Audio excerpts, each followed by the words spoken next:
Subscribe now and press the bell icon. Never miss an update. अस्सलाम वालेकुम students, मैं हूं मुजाहिद सिद्दीक और आप देख रहे हैं मेरा YouTube channel SM series 143। Students, अगर आप इस चैनल पर न्यू हैं और अभी तक आपने इस चैनल को सब्सक्राइब नहीं किया तो जल्दी से इस चैनल को सब्सक्राइब कर दें और साथ बेल आइकन को भी प्रेस कर दें ताकि आने वाली न्यू वीडियो का नोटिफिकेशन आपको मिल सके। स्टूडेंट्स, लेक्चर को एंड तक देखिएगा क्योंकि एंड पर जितने भी प्रोग्राम्स मैंने करवाने होते हैं उनके प्रैक्टिकल भी मैंने साथ करवाने होते हैं एंड पर। इसलिए जब भी आप प्रोग्राम्स का कोई भी लेक्चर देखें तो उसको एंड तक देखा करें क्योंकि एंड पे प्रैक्टिकल करवाना होता है। तो चलिए आइए हम शुरू करते हैं अपने लेक्चर को अल्लाह ताला के बरकत नाम से, जिसके कब्ज़ा कुदरत में मेरी जान है। बिस्मिल्लाहिर्रहमानिर्रहीम। हमारे पास प्रोग्राम है जी, राइट अ प्रोग्राम, एक प्रोग्राम बनाए दैट फाइंड सम फाइंड करना है ऑफ स्केयर्स ऑफ इंटीजर्स। क्या करना है जी? Of squares of integers from 1 to 10। कहता है 1 से लेकर 10 तक। n is a positive value, n क्या है जी? एक पॉजिटिव वैल्यू है। Inter by user for loop, using for loop, जिसको n एक ऐसी वैल्यू है जिसको यूजर इंटर करेगा और फॉर लूप के लिए इसके जरिए इसे इस्तेमाल करना है। अब सम ऑफ स्केयर्स निकालना, जैसे इसने ये कहा कि सम ऑफ स्केयर्स, इसने लेट्स सपोज ये कह दिया है, हमारे पास ये सीरीज है कि 1 से लेकर n तक। अब यूजर के ऊपर डिपेंड करता है वो n क्या देता है, 5 देता है, 2 देता है, 3 देता है, दैट वो 100 देता है। तो जो भी यहाँ वैल्यू दी है वो यहाँ आ जाएगी और हर इंटीजर का स्केयर निकालना है। 1 का स्केयर कैसे है? 1 का स्केयर 1 प्लस 2 का स्केयर 4 प्लस 3 का स्केयर 9 प्लस 4 का स्केयर 16, सो ऑन। इस तरह से सब के सब प्लस होते जाएंगे और एक सम निकल आएगा। अब देखिए स्टूडेंट्स, सबसे पहले हम क्या करते हैं, हेडर फाइल्स लगाते हैं। इंक्लूड studio.h, जिसे हम कहते हैं standard input output header file. आगे हमारे पास है जी इंक्लूड conio.h, जिसे हम कहते हैं console input output header file. आगे हमारे पास है जी void मेन फंक्शन है जिसके थ्रू कंट्रोलर जो है वो प्रोग्राम की बॉडी के अंदर इंटर होगा। आगे देखिए, सबसे पहले हमारा फर्स्ट टारगेट क्या होता है कि हमने अपने प्रोग्राम्स के अंदर वेरिएबल्स को डिक्लेयर करना होता है। अब देखिए हमारे पास कौन कौन से वेरिएबल्स हैं जो इस्तेमाल हो रहे हैं इस प्रोग्राम के अंदर। तो सबसे पहले हमारे पास है फाइंड सम, कि हम एक सम फाइंड कर रहे हैं, हमें एक सम का वेरिएबल चाहिए ऑलमोस्ट।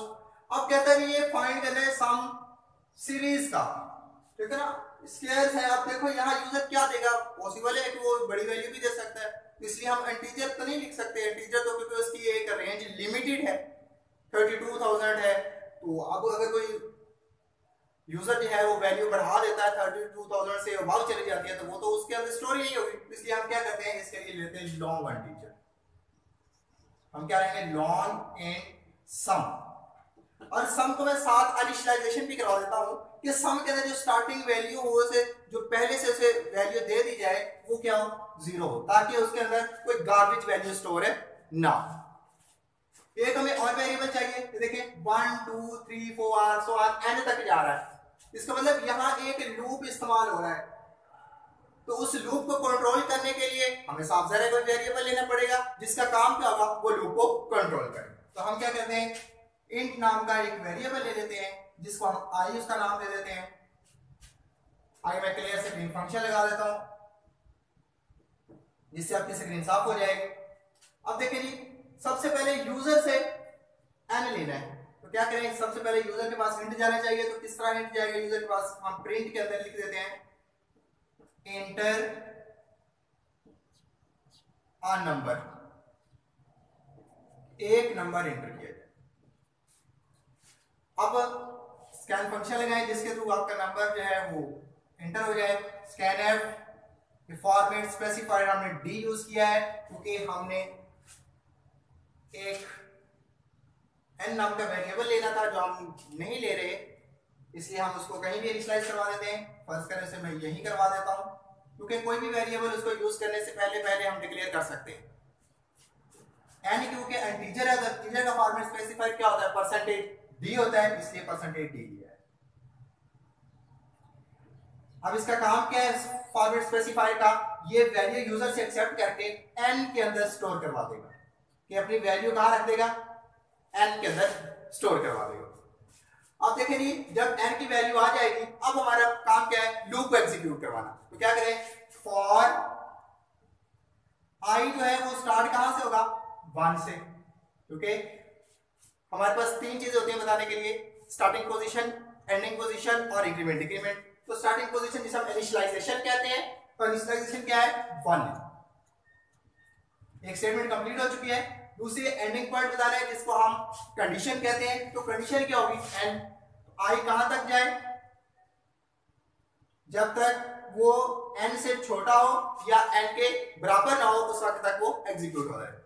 और अजाफा कितने कितने का हो रहा है, 1 1 1, तो क्या आ जाएगा, आई प्लस प्लस।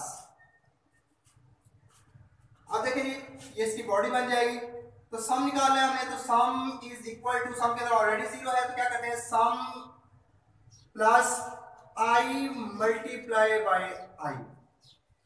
अब देखिए ना हमने जब भी उसका स्क्वायर निकाला है, फर्स्ट करें यहाँ 2 था तो 2 को 2 से मल्टीप्लाई किया, यहाँ 3 आया तो 3 को 3 से किया, यहाँ 4 आया तो 4 को 4 से किया, 5 आएगा तो 5 को 5 से। इसका मतलब यहाँ 1 था तो 1 को 1 से, इसका ये आई है। आई जब आई से तरफ खाता है, फिर आई से तरफ खाता है, क्योंकि आई की वैल्यू जब 2 होती है तो 2 मल्टीप्लाई बाय 2 4, आई की वैल्यू 3 होगी तो 3 मल्टीप्लाई बाय 3 9, आई की वैल्यू 4 होगी तो 4 मल्टीप्लाई बाय 4 16।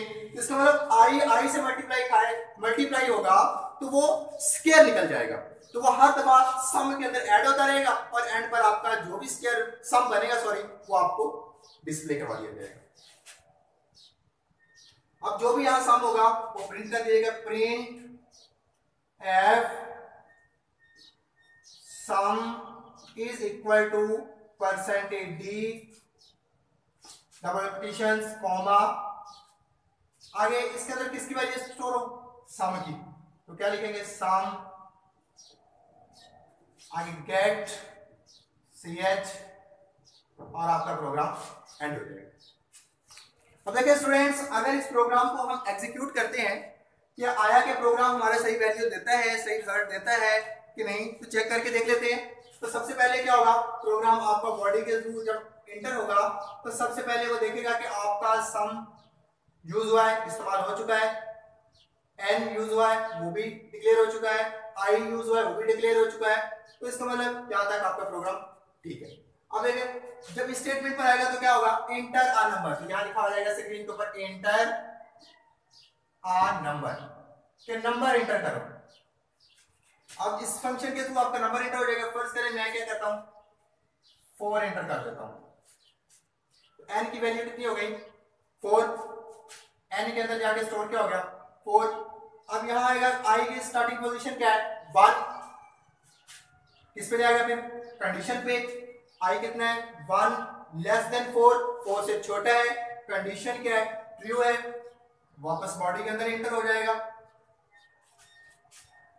हाँ जी, तो सम की वैल्यू कितनी है, 0 प्लस 1 मल्टीप्लाई बाय 1 कितना हो गया, 1 प्लस 0 1 बन गया।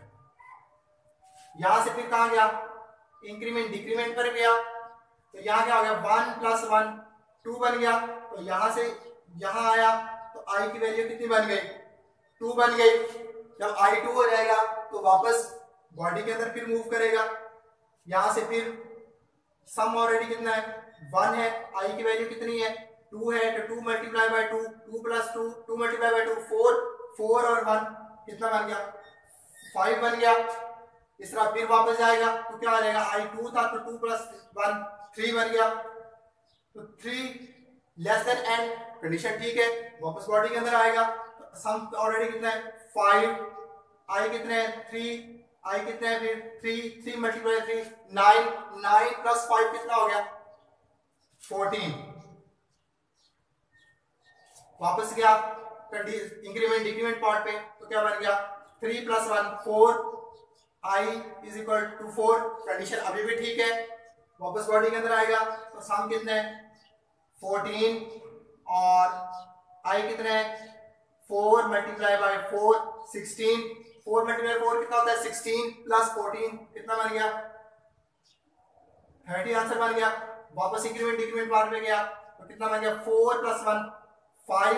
जब ये हुआ 5 लेस देन n, n से छोटा है नहीं, n के बराबर है नहीं, क्योंकि 5 ना तो 4 के बराबर होता है ना ही 4 से छोटा होता है, तो कंडीशन क्या हो गई फॉल्स हो गई। इसका मतलब अब वो पार्टी के अंदर इंटर नहीं होगा, अब वो इस स्टेटमेंट पे आ जाएगा। तो यहाँ आके स्टेटमेंट को प्रिंट कर देगा, डबल क्वेश्चन मार्क के अंदर जो भी होगा वो प्रिंट हो जाएगा। तो क्या है सम की जगह सम वैसे वैसे आ जाएगा इज इक्वल टू वैसे वैसे आ जाएगा, इसकी जगह वैल्यू आ जाएगी किसकी इसकी, तो इसके अंदर क्या वैल्यू पड़ी हुई है 30, तो वो यहाँ डिस्प्ले हो जाएगा। इसके बाद आपका प्रोग्राम टर्मिनेट हो जाएगा और ये आपका रिक्वायर्ड आंसर आ जाएगा जो आपको चाहिए। तो स्टूडेंट्स चलिए आप इसी हम प्रोग्राम को प्रैक्टिकली तौर पे करके देखते हैं कंप्यूटर पर क्या आया कि इसका रिजल्ट ठीक निकलता है नहीं।